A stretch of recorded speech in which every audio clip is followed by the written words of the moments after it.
morning, dear student. I hope you all are doing well.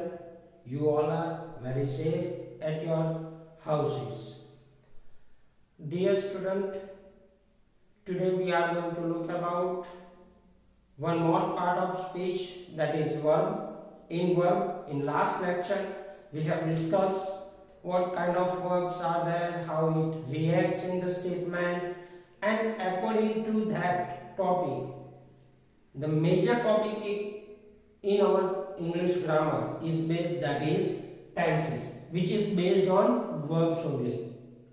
So from today we are going to start our different tenses, as we have across over the information that we have 12 tenses in our list, and the two tenses of it we have right now on the board. Dear student, you have to focus on each and every minute rule for the tense so that you can learn it very easily. But to remember those things, you have to understand it first. And today exactly what I am doing for you now. मैं आज वही करने जा रहा हूँ आपके लिए. Dear student, in the list of tenses or 12 tenses list, we have simple present tense at the first on that table or in that table. Simple present tense, what tells us about it? वो हमें क्या कहता है अपने बारे में? Simple present tense का मतलब होता है सादा वर्तमान काल. सादा वर्तमान काल क्या होता है, कहाँ पे यूज होता है, हम डे टू डे लाइफ में कहाँ पे इसको इस्तेमाल कर सकते हैं? तो सबसे पहले जो सिंपल प्रेजेंट टेंस होता है यानी सादा वर्तमान काल होता है, वो हमें हमारी डेली एक्शन शो करने में यूजफुल होता है. डेली एक्शंस जो हमारी होती है, दैनिक क्रियाएं जैसे खाना पीना, हंसना बोलना, खेलना कूदना, खाना, राइट, ये सारी जो क्रियाएं होती है, नहाना धोना, ये सारी क्रियाएं हमारी डेली रूटीन की है. Whenever we are just going to talk with our daily routine to someone else, जब भी हम हमारे डेली रूटीन की बात जब दूसरों से हम कर रहे होते हैं, then our tense of conversation will be simple present tense. जो टेंस हम यूज करेंगे वो होगा हमारा सिंपल प्रेजेंट टेंस. दूसरा है यूनिवर्सल ट्रूथ. यूनिवर्सल ट्रूथ यानी वैश्विक सत्य. वैश्विक सत्य का मतलब होता है सनातन सत्य, जिसमें ना ही आप लोग कोई चेंज कर सकते हो, ना ही मैं कोई चेंज कर सकता हूं. That is called universal truth. उसी को हम यूनिवर्सल ट्रूथ कहते हैं. अब यूनिवर्सल ट्रूथ के अंदर क्या आता है, जैसे सूर्य का उगना डूबना, तारों का टिमटिमाना, ये सारी चीजें जो होती है यूनिवर्सल ट्रूथ होती है, जिसमें हम किसी भी तरह का चेंज नहीं कर सकते अपनी तरफ से. That is universal truth. Then phrases and idioms, जिसको आप कहावतें, मुहावरे आप जिसको बोलते हो, मुहावरे, किसी को एग्जांपल सेट करने के लिए हम जो मुहावरे बोलते हैं उनको देते हैं, right. Tit for tat, barking dog seldom bytes. तो ये सारी चीजें जो होती है, कहावतें और मुहावरे, वो आपको सिंपल प्रेजेंट टेंस में ही बोलने होते हैं, क्योंकि वो एक किस्म के सनातन सत्य ही होते हैं. वो भूतकाल में भी वही मीनिंग देते थे, वर्तमान में भी वही मीनिंग देते हैं और आने वाले समय में देते होंगे, सेम ही मीनिंग होगा उसका. फिर नेचुरल और मैथ्स लॉ, जो गाणितिक सिद्धांत होता है, वैज्ञानिक सिद्धांत होता है, साइंटिफिक लॉ जिसको आप बोलते हो, राइट, कि भाई अगर पानी को 100 डिग्री सेल्सियस पे आप 0 डिग्री सेल्सियस से नीचे ले जाओगे, converts into ice, converts into ice. तो सीधी सी बात है, इसमें ना ही आप चेंज कर सकते हो, ना ही मैं कोई चेंज कर सकता हूं. तो इसके रिलेटेड भी आपको याद रखना है कि मैथ्स लॉ 2 + 2 = 4. तो यहां पे भी हम सिंपल प्रेजेंट टेंस का इस्तेमाल करते हैं. फिर कहावतें और आदतें. आदत किसी की होती है ना कि भाई चलो हर फ्राइडे को वो मूवी देखने जाता है, हर सुबह में मॉर्निंग वॉक पे जाता है, उसको हर रोज शाम को चाय चाहिए। तो ये आदतें होती हैं, हमारी जो आदतें होती है वो भी सिंपल प्रेजेंट टेंस के अंदर ही दर्शाई जाती है। राइट डियर स्टूडेंट, ये तो हमने समझ ली डेफिनेशन की, वो कहाँ पे सिंपल प्रेजेंट टेंस का इस्तेमाल आप कर सकते हो वो, लेकिन बिना फॉर्मेशन यानी sentence structure we are completely blind और unable to speak, so we have certain formations. Formation of simple present tense contains affirmative, negative and interrogative। तीन प्रकार की फॉर्मेशन है इसकी, तीन प्रकार की। नंबर एक अफर्मेटिव यानी हकार वाक्य, नंबर दो नेगेटिव यानी नकार वाक्य, नंबर तीन इंटरोगेटिव यानी प्रश्नार्थ वाक्य।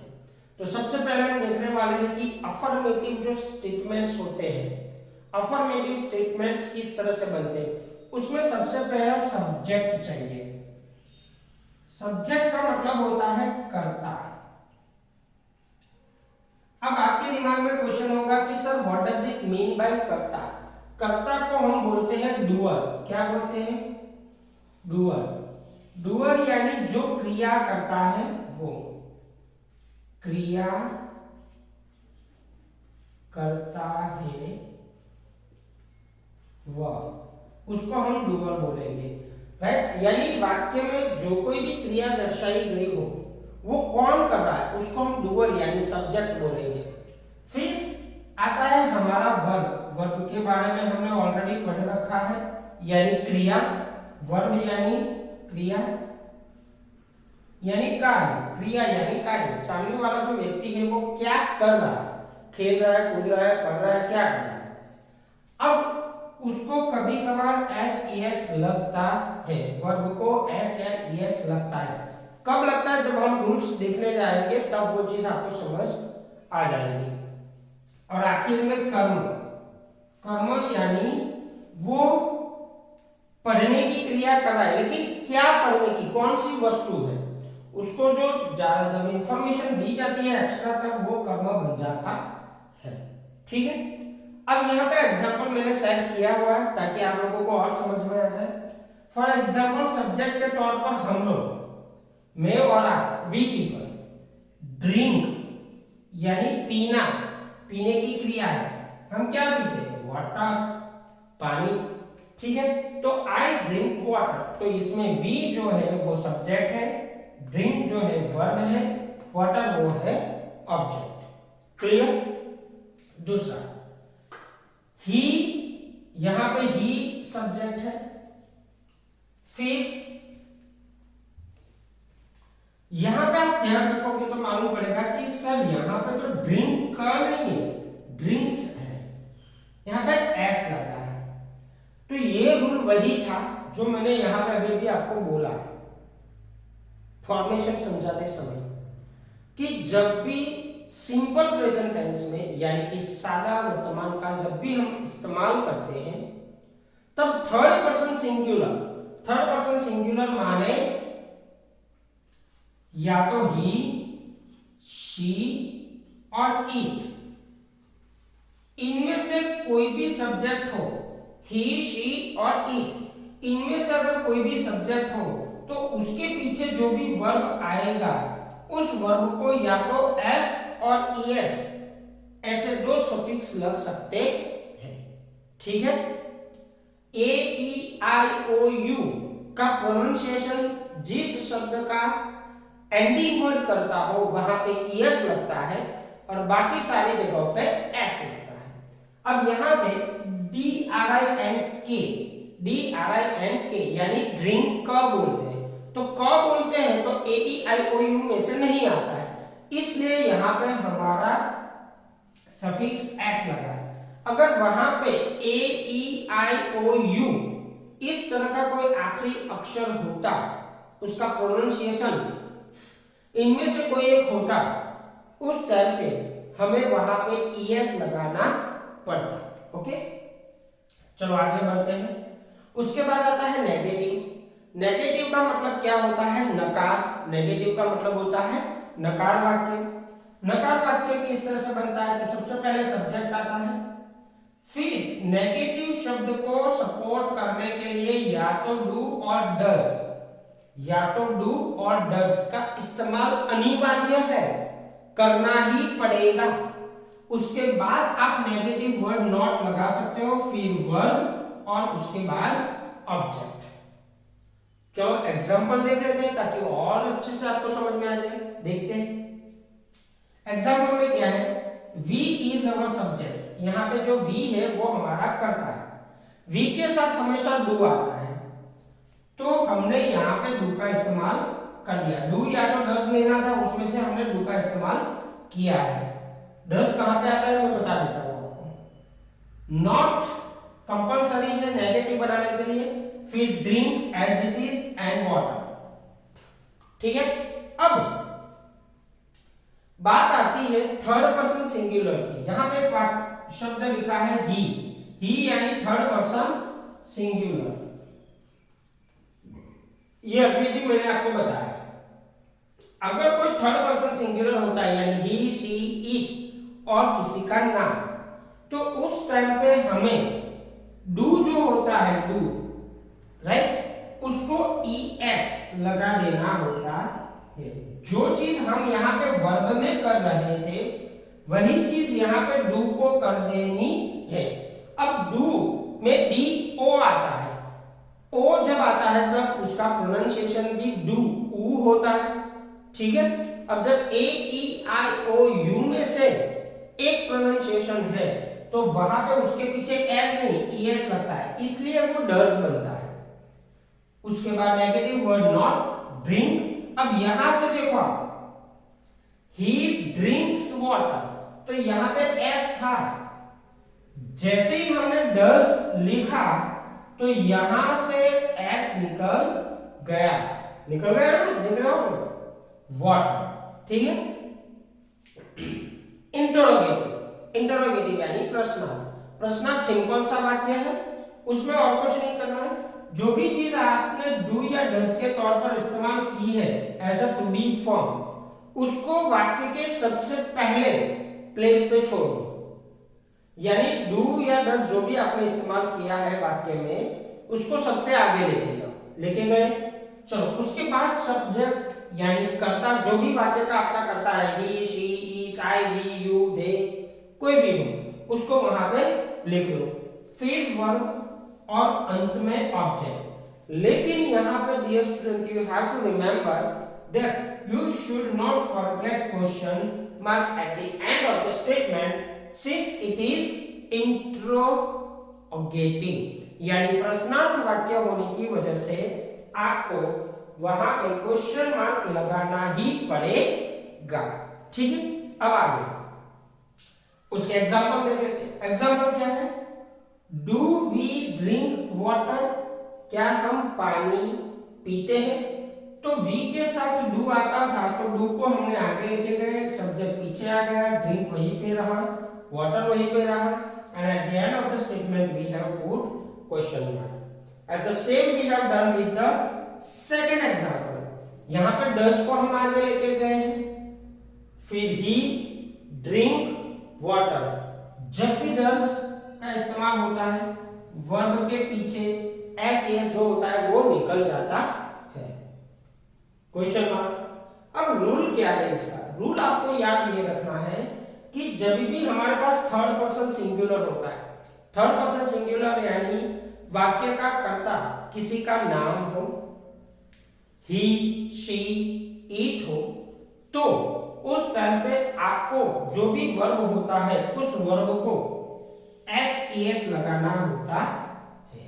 ठीक है, और जब भी आप डज का इस्तेमाल करते हो तो उसके बाद जो वर्ब का फॉर्म आएगा वो हमारा बेस फॉर्म ऑफ वर्ब होगा।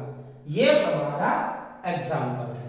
ठीक है, अब आपको डियर स्टूडेंट दूसरा टेंस हम रिवाइज करने जा रहे हैं, सिखाने जा रहे हैं, उसको ध्यान दे। देखो होता क्या है हमारे पास,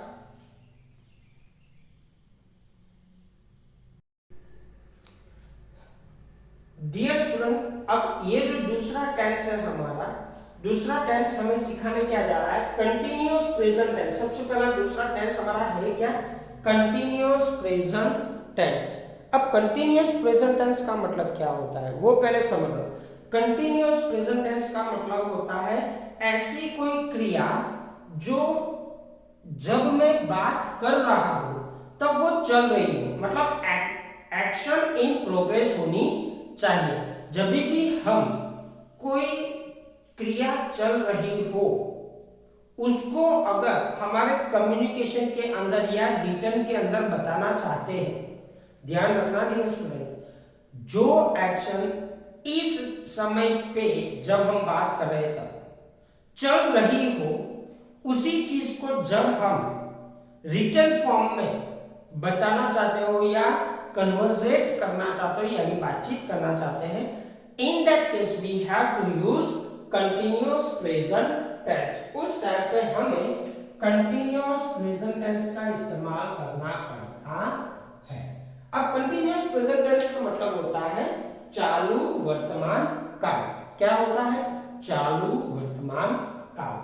अब चालू वर्तमान काल कब इस्तेमाल होता है वो मैं आपको बता देता हूं। To show an action which is going on at a moment of describing, जब हम किसी चीज को बोल रहे होते हैं तब वो क्रिया जिसके बारे में हम बोल रहे हैं वो क्रिया चल रही होती है।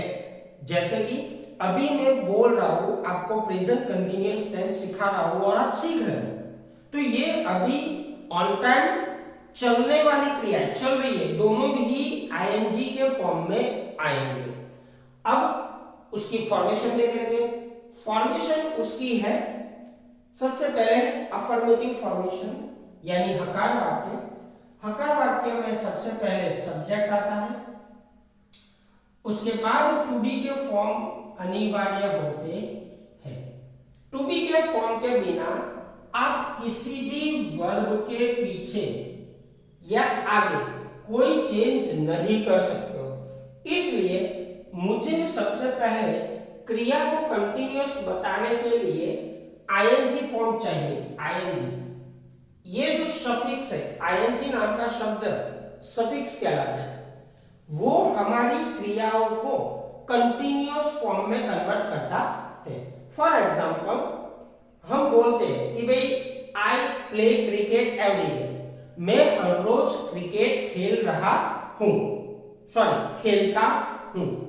I play cricket every day, मैं हर रोज क्रिकेट खेलता हूं। ठीक है, अब मुझे ये बोलना है कि भाई मैं इस समय पे क्रिकेट खेल रहा हूं, क्रिकेट खेल रहा हूं, वो तो हर रोज खेलता था तो प्ले कर दिया, लेकिन अभी मैं खेल रहा हूं तो मैं क्या बोलूंगा, आई एम प्लेइंग, प्ले का बन गया प्लेइंग, तो PLAY के पीछे ING लगा। आई एम प्लेइंग क्रिकेट ना, मैं अभी क्रिकेट खेल रहा हूं। तो डियर स्टूडेंट, आपको अब समझ में आया होगा कि वर्ब को कंटिन्यूअस फॉर्म में ले जाने के लिए ING शब्द हमारे पास होना चाहिए। उसके बाद हमारा ऑब्जेक्ट आता है, उसके बाद हमारा ऑब्जेक्ट आता है। अब देखते हैं उसके एग्जांपल, ताकि आप लोगों को और भी ये चीज अच्छे से समझ में आ जाए। चलो देख लेते हैं। यहां पे हमारा सब्जेक्ट है वी। वी ये एक प्लूरल फॉर्म है। अब ध्यान देना, यहां पे आई के साथ हमेशा एम आता है, वी के साथ प्लूरल फॉर्म है इसलिए आर आता है, यू के साथ सिंगुलर में भी आर और प्लूरल में भी आर, और यहां पे जब ही, शी और इट आता हो उस टाइम पे we have to put is, और दे के साथ हमेशा आर आता है।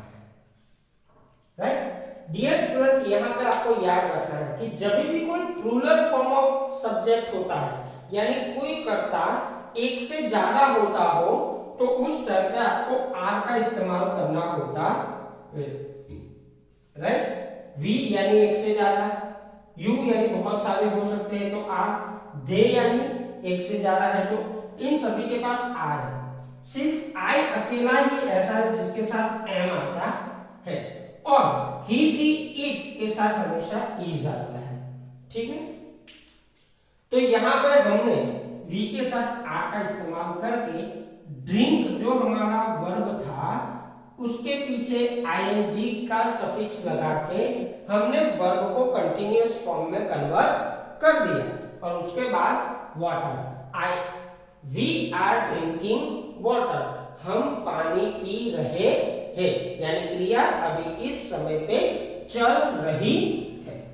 दूसरा, यहां पे ही का इस्तेमाल किया गया है तो ही ये सिंगुलर था तो सिंगुलर के साथ हमेशा इज आता है तो हमने कर दिया is, he is drinking again ING, drink के साथ आईएनजी लगा दिया और वाटर, वो भी पानी पी रहा है। चलो नेगेटिव बनाने के लिए हमें क्या करना पड़ेगा, जहां पे टू बी के फॉर्म आते हैं इज एम आर उसके पीछे हमें नेगेटिव वर्ड नॉट लगा के उसके बाद हमें वर्ब को आईएनजी लगाना होता है, यानी वर्ब और टू बी के फॉर्म के बीच में नेगेटिव वर्ड नॉट का इस्तेमाल करना पड़ेगा। ठीक है, चलो देखते हैं। वी आर, अब यहां पे ध्यान दें, नॉट ड्रिंकिंग वाटर, हम पानी नहीं पी रहे, नॉट आने से नहीं यानी नेगेटिव बनता है। He is not drinking water, वो पानी नहीं पी रहा है। चलो इंटरोगेटिव के अंदर क्या आता है, इंटरोगेटिव के अंदर हमें जो भी हमारे टू बी फॉर्म होते हैं या तो इज हो, एम हो या आर हो, उसको स्टेटमेंट में सबसे आगे लेके जाना पड़ेगा। जैसे हम यहाँ पे सिंपल प्रेजेंट टेंस के अंदर डू या डज को आगे लेके जाते थे, ठीक उसी तरह कंटीन्यूअस प्रेजेंट टेंस के अंदर जो भी हमारे टू बी के फॉर्म होते हैं यानी इज, एम, आर, उसको स्टेटमेंट में सब्जेक्ट से आगे लेके जाए, यानी कर्ता से आगे लेके जाना है। तो यहाँ पे वी आर था तो यहाँ पे हम क्या करेंगे, आर को वी की जगह पे लेके जाएंगे और वी को आर की जगह पे, तो यहाँ पे वही किया, आर पहले आ गया, वी उसके बाद यानी सब्जेक्ट, फिर ड्रिंकिंग वाटर और उसके बाद क्वेश्चन मार्क, ये हमें भूलना नहीं है। तो आर वी ड्रिंकिंग वाटर, क्या हम पानी पी रहे हैं, तो ये हमारा क्वेश्चन होगा। ठीक वैसे ही दूसरे एग्जांपल के अंदर इज हमने यूज किया था तो इज को आगे लेके जाना पड़ेगा, इज ही ड्रिंकिंग वाटर, क्या वो पानी पी रहा है। Dear student, I hope these two tenses that I have explained you now is that in your mind. Now what you have to do, you have to just practice few more sentences about it yourself. आपको खुद से बेटा इसकी practice करनी पड़ेगी। Until and unless you are not practice of this whatever I have taught you right now, you won't get it easily. आपको ये समझ में नहीं आएगा, खुद से प्रैक्टिस करनी पड़ेगी। आपको और कुछ नहीं करना है, सिर्फ 5 स्टेटमेंट सिंपल प्रेजेंट टेंस के बनाने हैं। उन 5 स्टेटमेंट को आपको तीनों के तीनों फॉर्मेट में कन्वर्ट करना है, दैट्स ऑल। इन 5 स्टेटमेंट्स को अगर आप लिखते हो, अपने आप बनाते हो, कोशिश करते हो, तो आपको कहां पे दिक्कत होती है वो आपको समझ में आ जाएगी। Thank you very much, stay home, stay safe and keep practising.